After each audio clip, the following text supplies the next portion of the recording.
পড়ুয়া পড়ুয়া যারা পড়াশোনা করে এরা মহাপ্রভুর কাছে আসিয়া পড়াশোনা করতে লাগলো। এ মহাপ্রভুকে কত রকম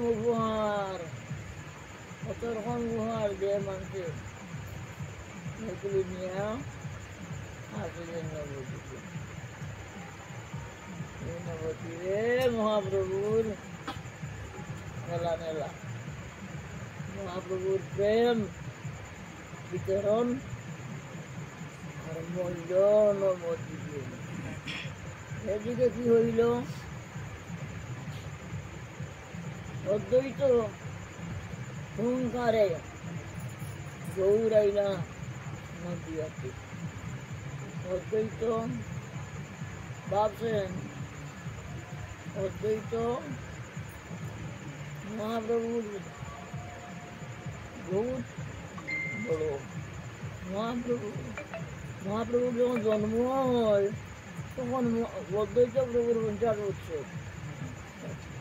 অদ্বৈত প্রভুর 50 বছর বয়স। এটা বড় প্রাচীন। অদ্বৈত প্রভুরও জন্ম শ্রীহট্ট। অদ্বৈত প্রভু আরো অনেক মহাপুরুষে শ্রীহট্ট এটা আদি তীর্থস্থান, বড় বড় মহাপুরুষের জন্মস্থান।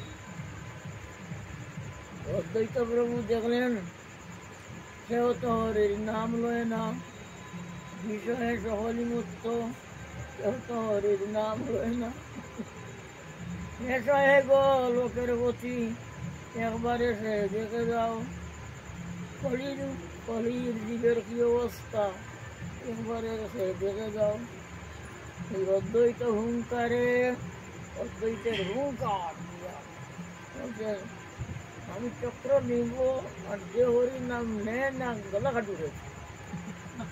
অদ্বৈত মহাপ্রভু বিষ্ণুর অবতার। অদ্বৈত হইলেন মহাবিষ্ণু নারায়ণ, অবতার হইল অদ্বৈত। অদ্বৈত মহাবিষ্ণুর হাতে চক্র আছে। অদ্বৈত বলছে আমিও চক্র নিব আর মন্দির গলা কাটুরে। সবাই ভাবলে যে গোলা দিয়ে কাটি দিল সেটা হরিনাম নেওয়া হইল না। গোলাপি তো কাটে দিলে তার হরিনাম কবে নিবে? না না, হরিনাম গোলা কাটিলে হবে না। তো কি করতে হবে?